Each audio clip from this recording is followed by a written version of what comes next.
trip.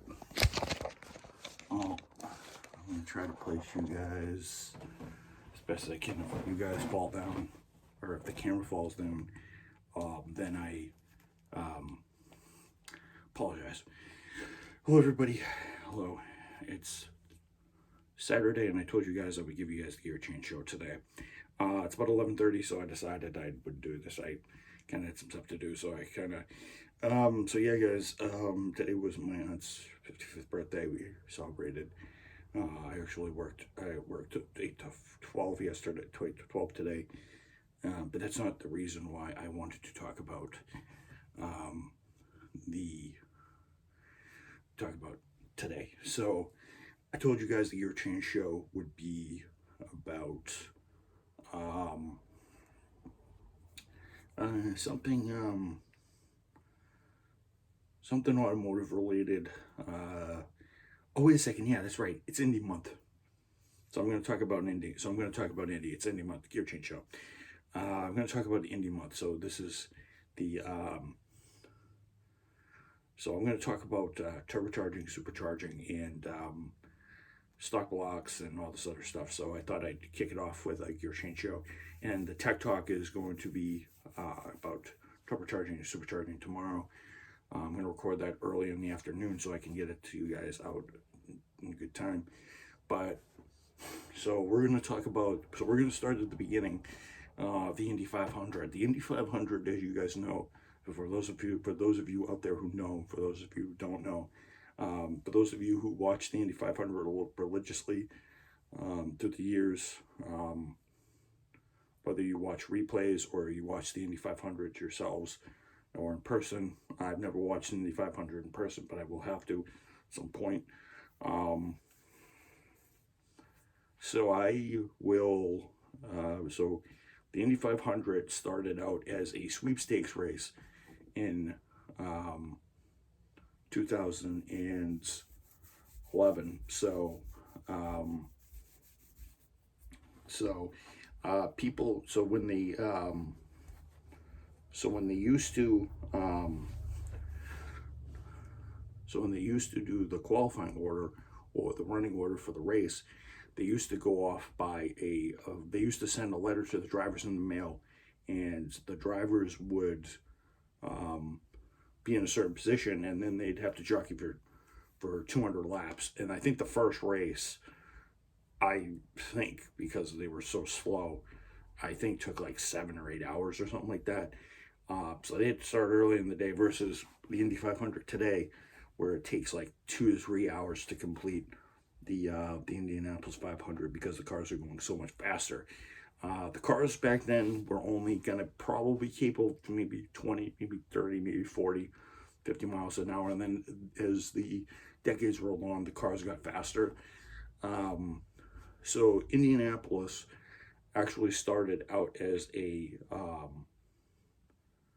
wood plank track, and that's what most of them were made out of. And those were pretty dangerous, but they had things like the Marmon Special and the Wasp and all this other stuff. And they used to have ride-on mechanics with the drivers, because the drivers had to focus on controlling the cars that were going speeds that not too many passenger cars were doing. Because you remember, this is 1911, and 1900s, in there, the 1900s, early 1920s, just before the crash of 29.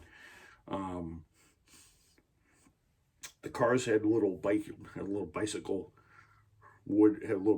tires with leaf springs and next to no suspension, so you can only imagine how much of a handful that was. And when they did actually go to a bank track and they actually did find pavement, which wouldn't be till much later, and actually Indianapolis actually ended up being parts of the circuit were actually made out of bricks, actually literal bricks. There's only one. That's the reason why they call it the brickyard, because it looked like a brickyard practically, because and there's only one sliver of bricks at the start finish line, and teams will kiss the bricks at the end of the race in NASCAR and in IndyCar. And they will, so the family that ran it, there was a number of people who ran it, but then the Holman family, and kind of ran it. Then Tony George was also part of it. Tony George, he's kind of infamous. I'll get to him later in the month because I'll talk about the split with the Indy 500. So the Indy 500 became the 500 sweepstakes, and as I said, everything was random order. Everything was done by mail. There was no qualifying order. You just basically got your random position, and you basically had to set a time and whatnot. And I don't think it was until like the early 1900s, to like the 30s, and then the 40s, they started, post-war, they started to do timing. And you had guys like Rex Mayers, Bill Volkovic, and a bunch of other guys that would come up through the ranks. Then this would also be kind of the time when names like Unser and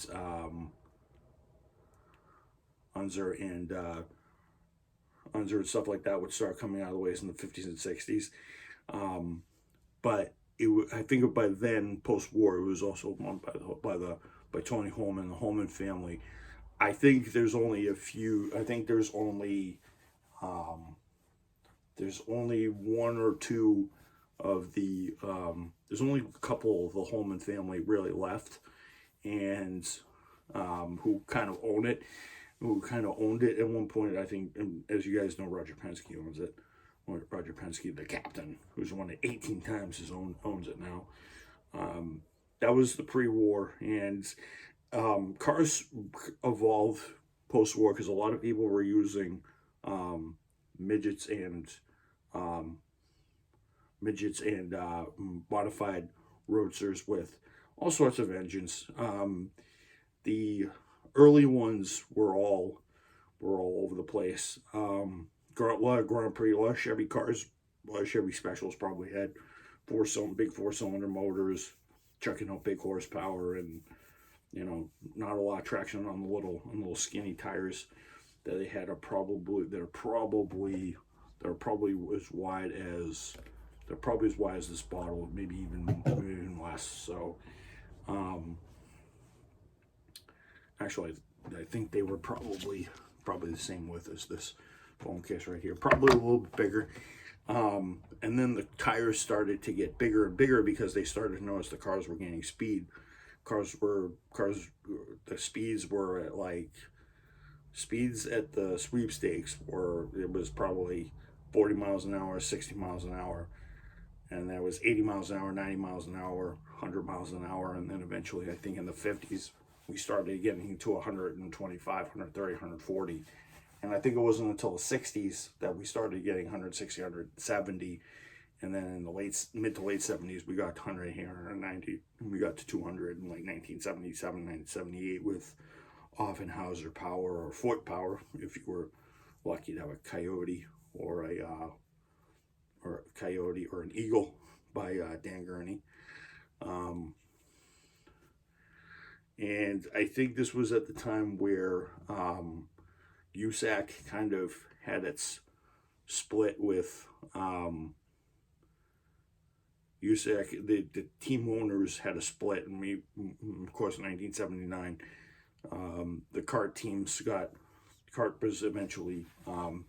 was eventually formed, and Dan Gurney essentially wrote the white paper. It's kind of the Declaration of Independence for the IndyCar teams. He kind of just stated, and still has an impact today because of the second split. The second split. So the second split happened in the mid 90s, but I'll get to that later, or I'll get into that story a bit later. But I want to just get like 1911 to like 1980, 1970, 1980, when 1979 and 1980 ish, right around there is when Ford Cosworth started becoming the definitive motor for cars, and you could build your engine around it. See, it only made about 650 to 700 horsepower, but teams could build their chassis around it and actually have a reliable power plant and actually be able to get into the Indy 500. Even if you were dead last and you finished dead last, it still paid out to finish the Indy 500. So basically, you could make the field essentially in a piece of garbage and win, and not win the race, but finish the race as long as you kept your car together and actually get the money and actually do it. And that's what the Ford Cosworth did. So basically what Gurney said with the white paper is he said, well, you know, we're not getting paid enough. The track sponsors aren't getting paid enough. The TV rights aren't any good. We can't do this. The venues aren't safe enough. The speeds are increasing because at this point the cars are doing 200 miles an hour now. And the little aerofoil wings that people bolted on in the late 60s, early 70s were kind of not fixing the problem, so they kind of needed full aero packages. Penske would solve that in 80-81 with the ground effect cars, but the Cosworth DFX is eventually winning the Indy 500 and starting kind of his dominance in that starting his dominance in his 18 amazing victories, but I'll get to that in another day. So cars went from normally you guys can't imagine, cars went from normally aspirated to turbocharged in a number of years. I think it was in the 50s they were supercharged and turbocharged, and then in the 60s it became the Ford DFE came out, so the Ford V8, the Ford Indy V8 came out, which was a great motor, 500 horsepower, 2-speed automatic, and the Lotus 38. It was also when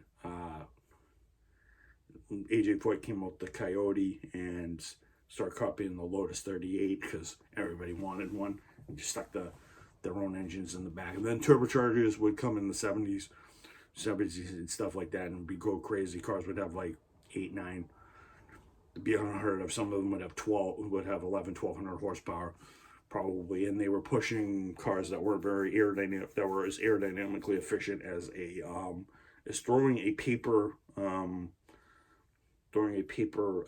trying to throw a paper airplane and gliding it on it's not going to really flow very well, and it's just going to go in a straight line and it's going to go right down. So yeah, so they had to figure that out, and then eventually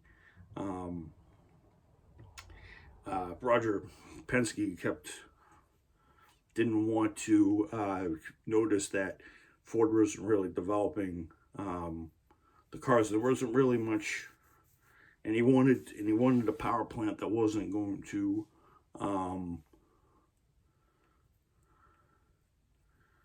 he wanted a power plant that was different from it, but you know, would be different. So what he wanted to do is he wanted to have a rival manufacturer, and he was thinking of a couple of them. I think he was thinking of Pontiac, Dodge, or something like that. But Chevy, Offenhauser was thought of, but Offenhauser engines would sort of be dominant in like the early 70s with McLaren. You guys look up the McLaren Indy cars; they're pretty cool looking. They have the Offenhauser 4-cylinder engines, English car, but it had a 4-cylinder engine from America. So not the first time a McLaren has had a different motor from a different brand. So from a different brand, I'm talking McLaren F1 with the V12 and the new V8 based on, I think it's based on a Nissan design or something like that, but I think it's done in-house and it's as a McLaren. But and then he wanted a engine, so he went to two Cosworth engineers that also worked for Lotus, and they were Murray Ilian and Paul Morgan, and they formed Ilmore in the '70s, and he set up a contract with them that would last up until um, up until 1999, up until 1998, 1999, just as after the split when CART was starting to really hemorrhage, but I'll talk about CART later. Oh, I'll get into the mess that's CART, Tony Human, Tony George, and the split in the 90s. I'll get to that. Oh, don't you worry. I'm going to plan to cover that. Don't you worry at all. But it was at that point that they had competition, and teams were starting to come out of, and names like Al Unser, A.G. Foyt was starting to get good. There was Tom Sneva. There was Roberto Guerrero.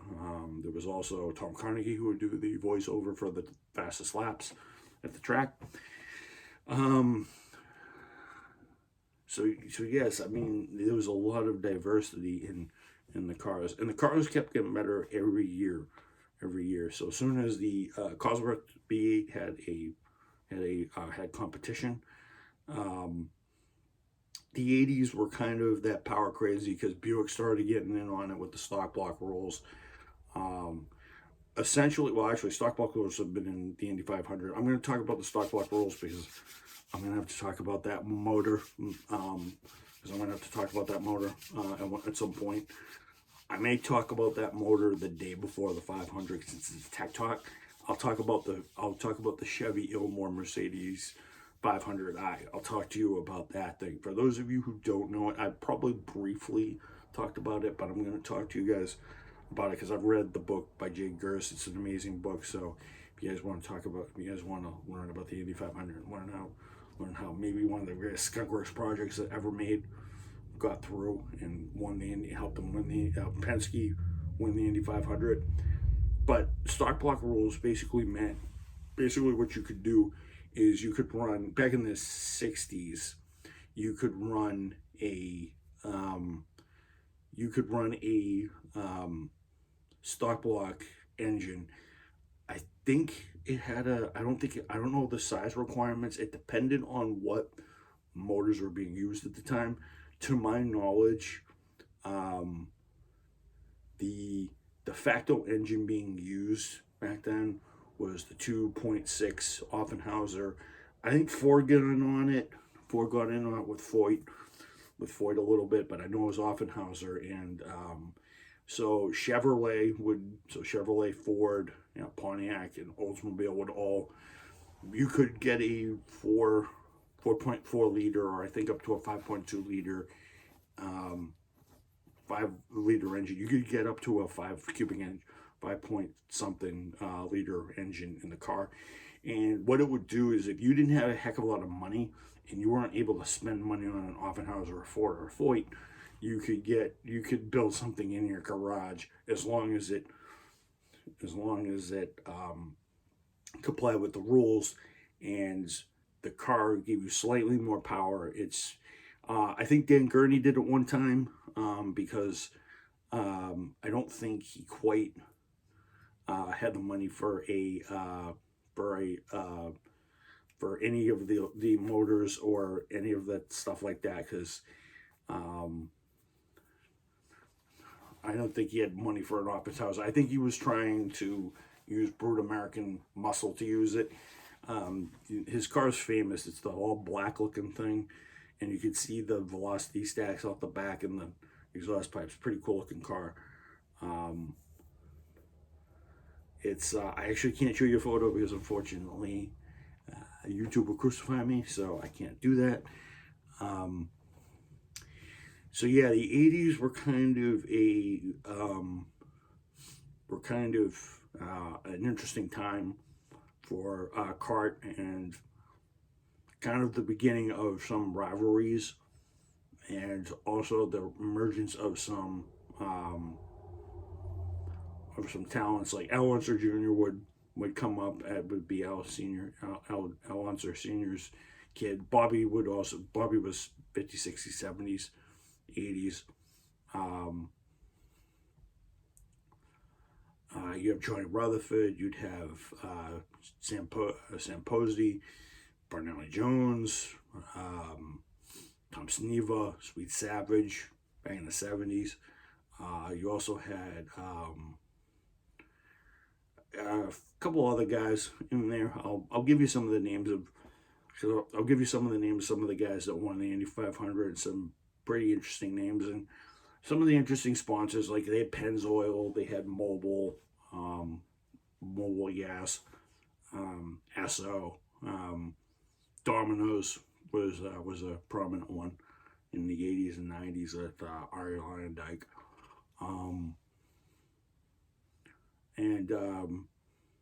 You know, anything you could put on the Coca-Cola, anything you could put on your car, Quaker State.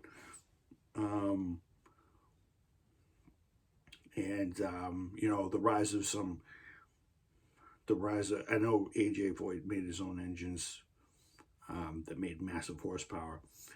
And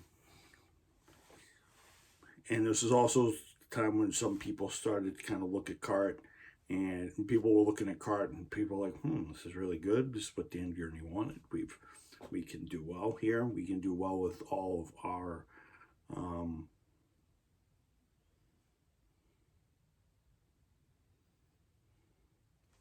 we can do well here, you know, and we're hoping this continues, but unfortunately, for those of you who know the story, it did not go that way. So, but yeah, so this is my intro to the Gear Change Show, kind of a beginning of the Indy 500, kind of a look at how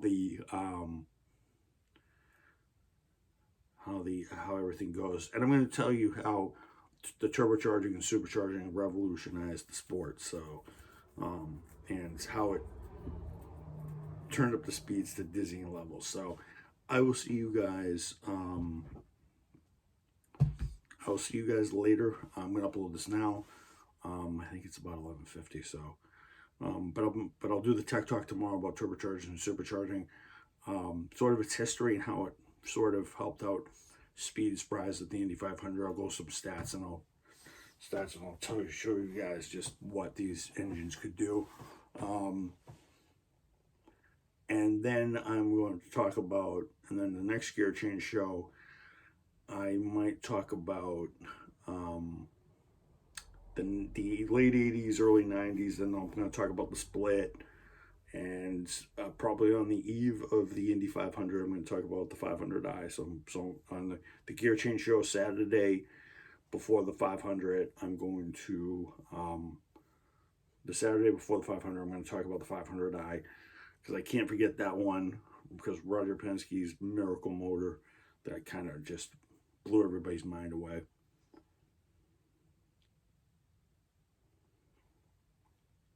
So yeah, I am going to